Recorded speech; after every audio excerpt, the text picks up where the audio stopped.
Tasmai Shri Gurave Namah. Dear friends of Indian Emporium, welcome to Bhakti channel.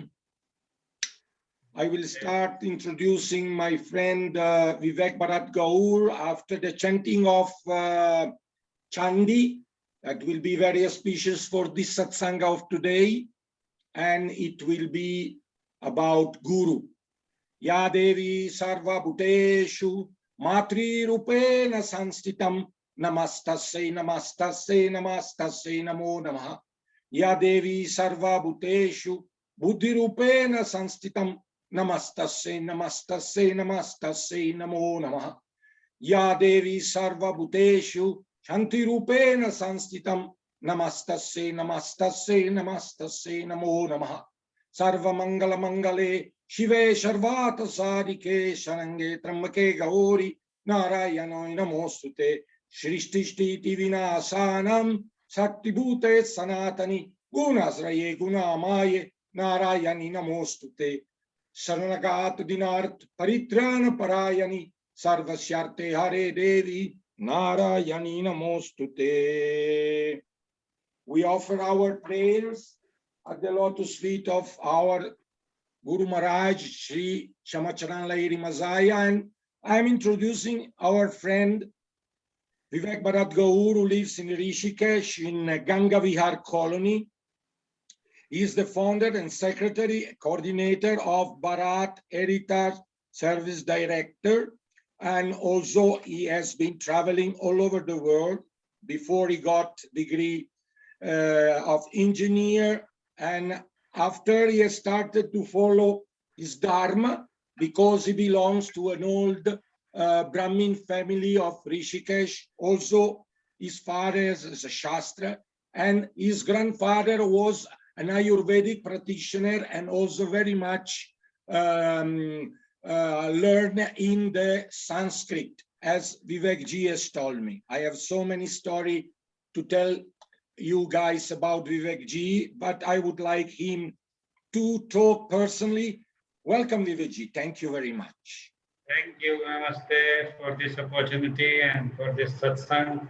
And in this time of pandemic where people are stressed and anxiety and tension, and it's very good work you are doing, that at least you are spreading some kind of nice words and some nice subject you are picking it up. And especially you are picking those subjects which people have curiosity about, you see. Many times people have heard this word, especially the people who are connected somewhere or somewhat and somehow with India, or yoga or Ayurveda or Indian knowledge or culture or something, especially those people. And sometimes they hear different kind of words, and but they don't understand what the meaning is, or maybe they misunderstand it. So you are doing a great job, and we are here to share whatever we can share with the people. So thank you for inviting me. Again, thank you. Subject of today, Vivek Ji, is important subject that has been misunderstood by the Western people. Guru. Guru. Yes, very nice subject. Let's start from the basic, from the Sanskrit word, Guru, the meaning. So Sanskrit word Guru is made of two words. Guru. Gu means, Gu means darkness, and Ru means light. That is the meaning of the word. And that is everything. You see, Hindi Sanskrit is self-explanatory language. If you understand the language, you understand what is the meaning. So it means one who take you from darkness to lightness. It's called Guru. That is your Guru. Darkness can be understood in many ways. Darkness is ignorance, and lightness is knowledge. Darkness can be tamasic forces, no? Ignorance to knowledge. That must be your Guru. But in general understanding, many times people say whoever is teaching you, teachers, they think them like a guru in India. Generally, in India also, general perception. Because whoever is teaching you something is giving you some knowledge, sharing you some knowledge, then also they consider him as a guru. But as a technically, because in Hindi language, Sanskrit language, there are different words and different classification for different type of teachers and gurus. Precisely. Precisely, yes. There is very precise.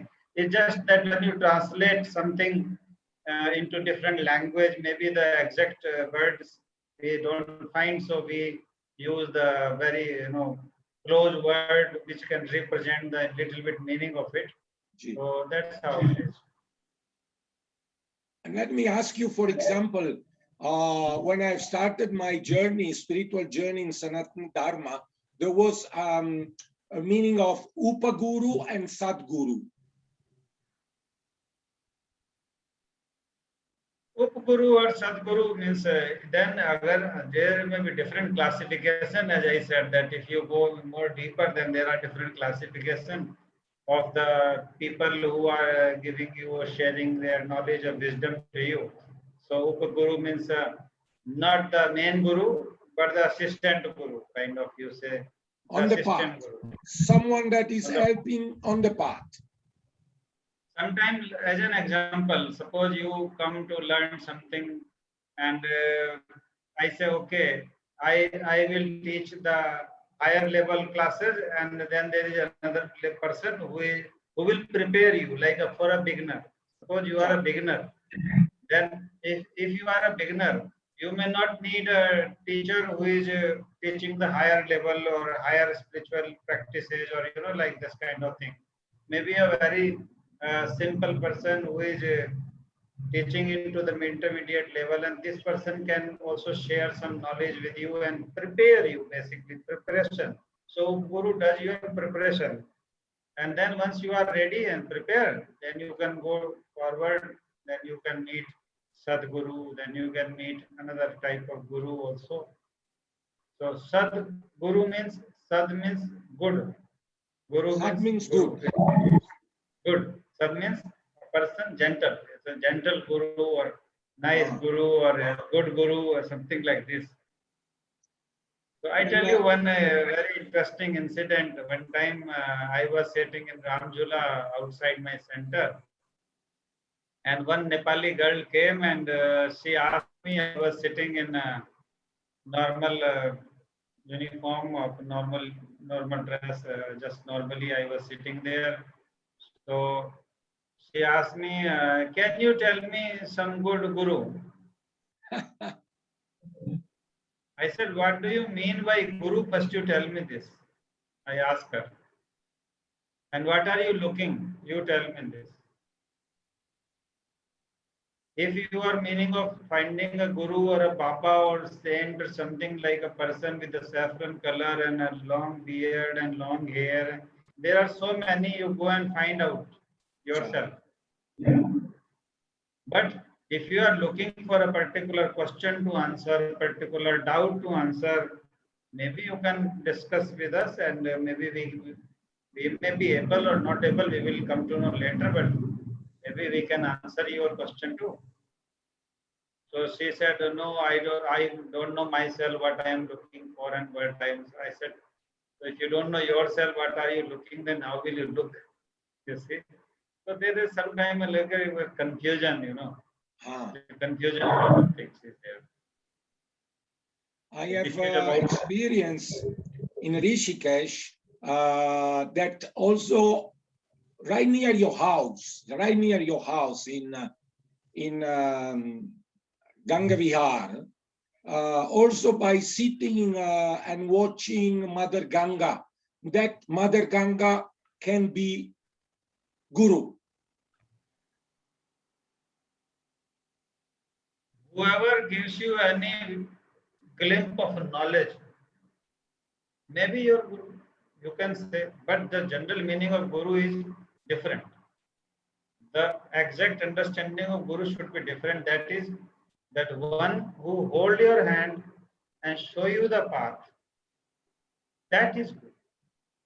Yes. Otherwise, Other people may be a adhyapak, maybe they are upadhyay, maybe they are acharya, maybe they are pandit, they are drashta, or they may be different kind, because Sanskrit, Hindi is very specific about explaining every kind of teacher.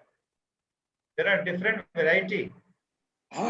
This is interesting. Can you explain just what you said?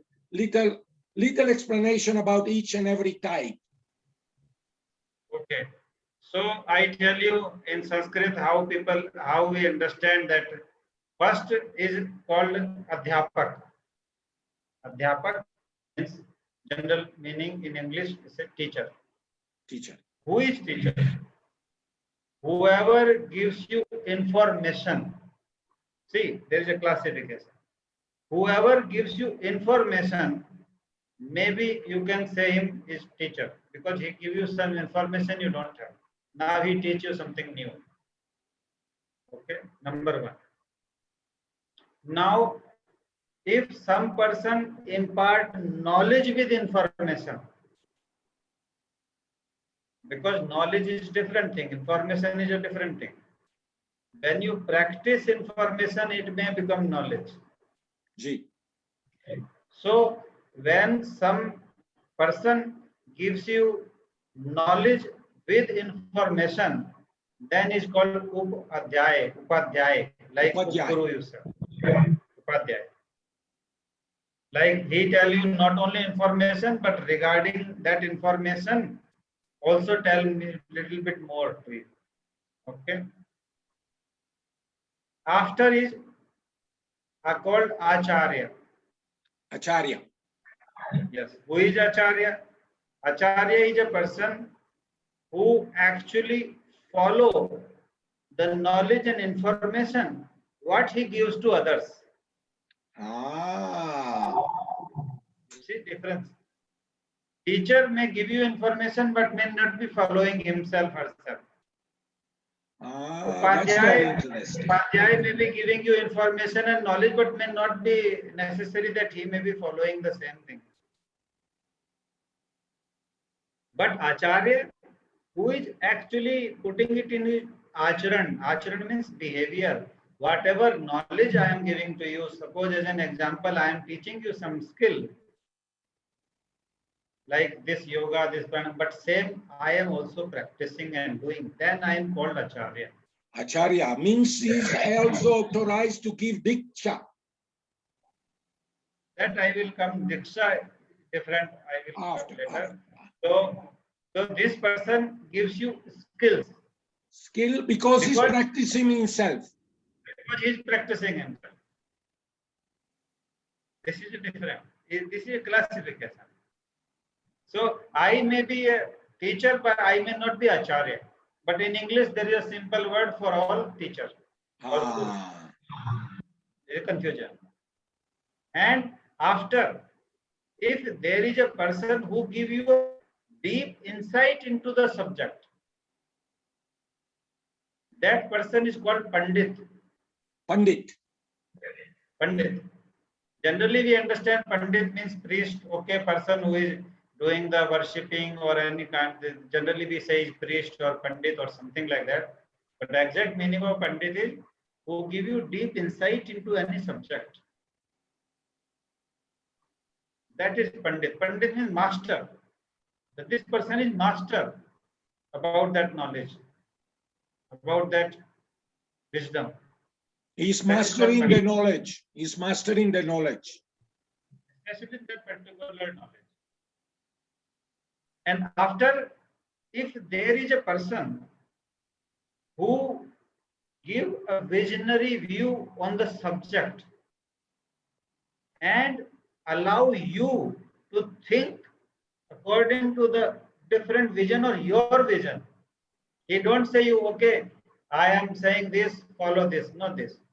I am giving you this perspective. Now you have your own idea and vision. And so who give you that kind of, idea? Bravo. That is called, that person is called drashta. Drashta. Visionary. Yes, because visionary. Of drishti. Drishti, but here that is not the direct drishti. Here is a Vision. foresight. Vision. Foresight that if you do this, after 3 years it may happen. 4 years, people who are successful in the world who remain drashta, who thought, oh, if we do this, then people will connect and then it will benefit the humanity and definitely it will benefit them too. Very nice.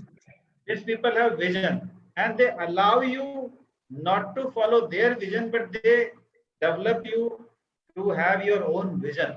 You see, drashta.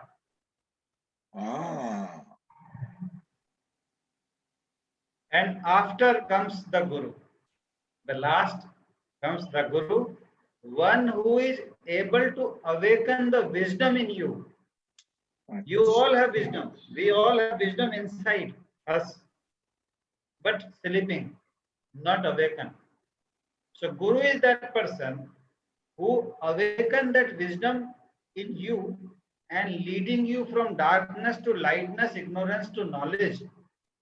That person called Guru. So he see you and he say, okay, you are trying to do this, but no, you are good in this. Practice this. Develop yourself into this skill. Then you will be able to shine more. Sometimes people have different skills or different, kind of wisdom in themselves, but they are not aware. They don't know. Suppose as an example, there is a person, maybe a very good singer, but doing the corporate job. And he is not happy doing corporate job. He is happy with the perks and benefits coming with the corporate job, traveling, salary, or whatever lifestyle. But inside deep, he is not happy. Because one time he want to be a singer, but his parent or his society or whatever reason, he become corporate person. Now he meet a person and then this comes out and then he say, oh, follow your passion, follow your skill. Then he little bit show his singing. Oh, I sing like this. Sometime I sing like this for my friend and family. And oh, wow, very nice singer you are. Why don't you pursue it? Is it like this? Is it like this? Yes. Are you happy with? No, I'm happy with this. I'm okay. I don't want to make a change in this. Because people don't see it like a normal job or something kind of, unless you are not very famous and start getting paid for it or something. So it's a struggle. But then Guru said, no, follow your passion. And if you follow your passion, you will go higher and higher and satisfied and happy. That person is Guru. That person may be your mentor or Guru. That person bring out your insight to you. And when comes the moment that Guru can give Diksha, give Shaktipat, or whatever we may call it in the technical language?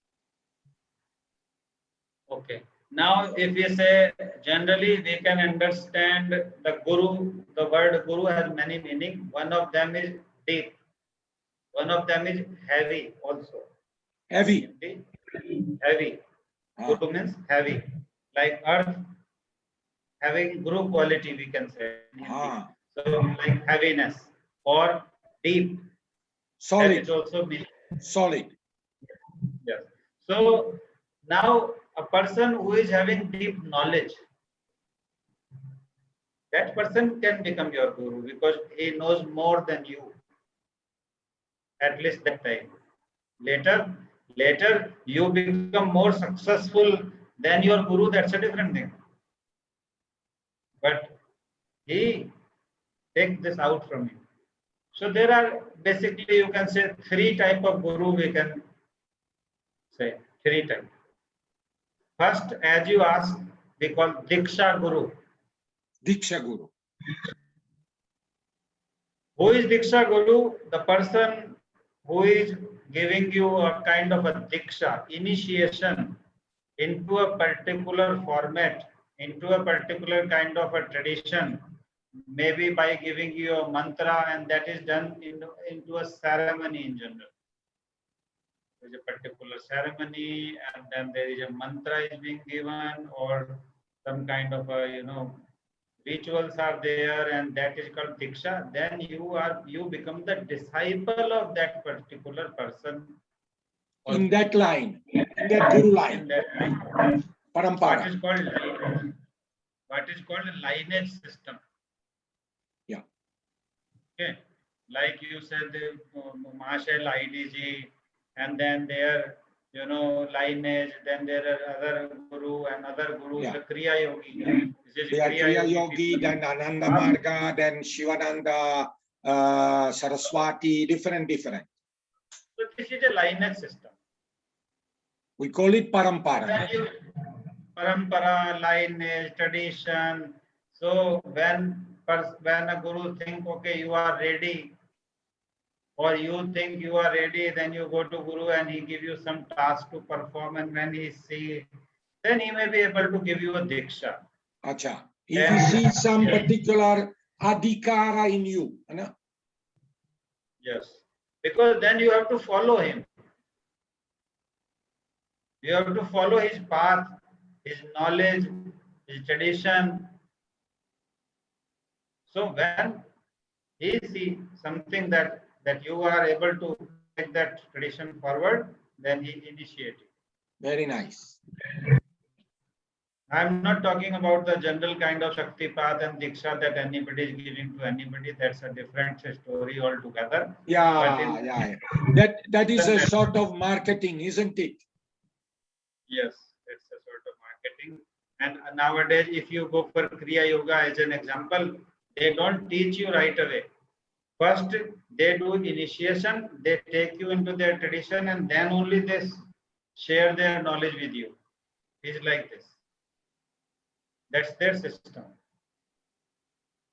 You may be agree with it, you may not be agree with it, you may follow after all, or you don't follow. That's a different story altogether. But that's called a Diksha. Diksha Guru is this person. Then second is a Shiksha Guru. Shiksha Guru. Shiksha Guru is a person, a teacher who is giving you training and knowledge, and you become the student. Student and teacher relationship. So this teacher knows something, and then it is giving that knowledge, sharing that knowledge with the student, and student receive it. So he's giving Shiksha. So it's Shiksha Guru. Shiksha means knowledge, no? Shiksha means, yes, Shiksha means knowledge. So this person, maybe you want to learn the sword, you want to learn judo, you want to learn yoga, Ayurveda, anything, any skill, and any skill. So he's not only giving you information, but he's giving you the training also related to that information. That is Shiksha Guru. But for me, the most important is the Chaitanya Guru. Chaitanya Guru. What is Chaitanya Guru? A Guru within you. Ocha, your line, it is belonging to Chaitanya Guru.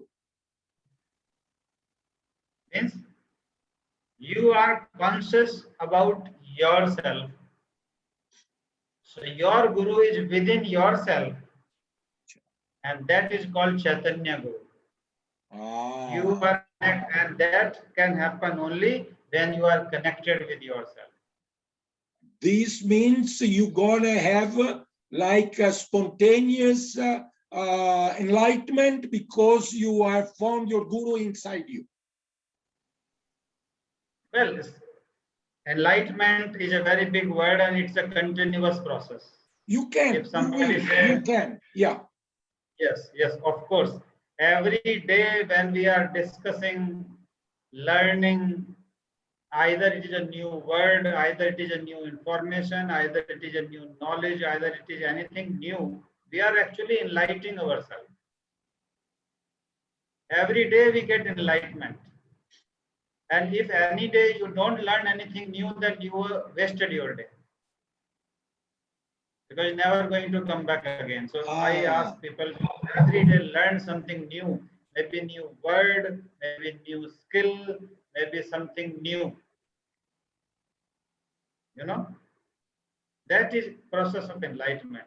So enlightenment is a continuous process. But once you are connected with yourself, and you see that your guru is not a book, your guru is not a person, your guru is not this tradition, or with all due respect to all those things, you also respect a teacher as a guru, you also respect a book as a guru, you also respect another thing as a guru, but you are connected with yourself and you find that your all questions and doubts are and can be answered by your inner self. Listen to your inner self. That is Chaitanya Guru. Then you say you become Chaitanya, you become conscious about yourself, you are connected with yourself, and that you can say that you, the Chaitanya Guru is awakened in you. Very nice. And this it become naturally, spontaneously. But you need to look for it. Huh? You need to look for it. If you will look, you have to develop the awareness of it. You need to be aware. At any satsang, I like always to have a little joke and say, my chai is my guru. Well, if that chai teaches you something, it may be your guru. Chai has taught me the love that you guys, Indians, have for each other. And this is the base of my channel, Bhakti and Love. It comes exclusively from India, because anytime I've been in India, at any condition, at any situation, either you do business or I come to your house or I go to see any performance, there is always chai. Someone has offered the chai to us. That is the love. You see, this is a very special thing also. Whenever you go to some place, to some person, some people, and if they offer you something, one point is they don't offer you something. Okay, hi, hello, namaste, and you go and you meet.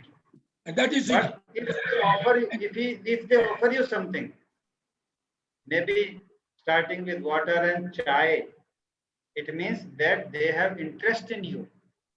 They are interested in you. They have interest in you. Then because chai, pani, water, you can just drink like this. But chai you can't drink like this because it is little bit hotter. So you will sit, you will talk. So if this person have interest in you, then only he offer you chai. That's wonderful. And from marketing point of view, if I go from a marketing point of view, this person is investing 5 rupees, 10 rupees on you. It is a subject of marketing. That's wonderful. Because I had a marketing company, so I learned this also. That we used to go to people to meet and to to show our product for marketing and something.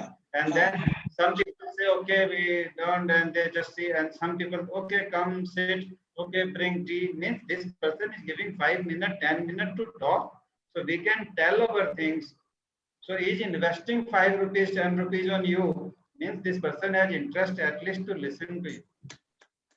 Wonderful explanation, Vivek ji. What I like of the Indians, they have a philosophical explanation and a practical explanation always. Because you see, without philosophy, without idea, you cannot understand the deep meaning of any particular act. Otherwise, you say, I can also say, okay, you go, you meet, and it's very normal. It's a kind of a gesture that we people come and we offer chai to them is very normal and is nothing big deal or something like this. This also I can say. But if you understand it differently, then it will give you a total different meaning. You see? You have to go deep in every action we perform and try to understand what is the real meaning. And If you want to, that is called enlightenment. If you want to understand the deep meaning of any act, then this is what I like. Then wisdom will come to you. No? Otherwise, it's just a normal information and knowledge for you. It is wonderful to have a satsanga with you, Vivek ji. I think we should talk about Guru again next time because it's a very broad subject. Yes. I have always been scared, let's say, by the Christian tradition, particularly by my parents, when I was young, that I wanted to know about Guru because at that time there was Osho Rajneesh that was on TV and was becoming very famous. We're talking about maybe 40, 45 years ago. And my parents said, no, don't read these books, don't read. So there is a wrong information in the Western society about the concept of the Guru. We have to clear it out. That I have seen in my travel also in another country, in France, here, there many times people, whenever the Guru word come and then they are a little bit, kind of, they take back seat. Oh, no, we don't want the Guru or this or that. And, but if you don't understand the real meaning, then how will you be able to grasp it or absorb it? You have to understand a proper meaning of a particular words. It's not only there, it's in India also. In India also. Many times, sometimes I get some mails also, people mail me, Guruji, Swamiji, they, say me like this, and we want to be your disciple, kindly, for our life, we want to serve in your ashram, and this, I get some time like this. So I tell them, no, this is not system here. And yes, here is a very professional system. We have a different type of programs or courses or something. If you want to come, I will work as a teacher or acharya for you. I personally call myself acharya because I try to practice what I say to people. I try to practice what I say to people. If not 100%, at least 80-90%, and I always try to increase more. So I say this is a professional system here. You come, there is a particular fees or something, you pay and you learn and you go. But in that time period or in later on, if you start seeing a Guru in me, or I start seeing a disciple in you, then it is a happening. If it's supposed to happen, it will happen. I can't say from your first day, okay, you come and I do your initiation and you are my disciple and you just follow my order. Not like this. No. That's a very, let's say, primitive. It can be. Most of the time and places is like this in the ashram, in the places like this in tradition. Yeah, but I don't do that. You are already proceeding in a more evolved way of teaching, according to my point of view. Yes, you can say it like that. And also, this thing is also there that there are now, having said this, there are many of my students who keep following me whenever they stuck or whenever they want something to discuss and doubt, and maybe they learned 5 years ago with me, 10 years ago, they still connected and still keep asking me, or they ask me, they send their question or doubts, or text, talking, calling. There are so many methods to connect. So if somebody want to connect, we remain connect. This is our duty also as a teacher to keep guiding them in our best capacity, in our best knowledge, whatever we have. Thank you very much, Vivek ji. I'm pointing out that you can get in touch with Vivek Bharat Gaur by phone. His number is 00919837089079, via email gypsy@yahoo.com. And I'm broadcasting from Mito de Grandi Indian Emporium, Via dei Filosofi 24. We have all sort of Indian items in our shop. We have mala, we have murtis, we have agarbati, means incense, a lot of Ayurvedic remedies. So please get in touch with us, and any information we are happy to share. Thank you very much. For the next meeting again, we'll talk about gurus. Thank you. Namaste. All blessed.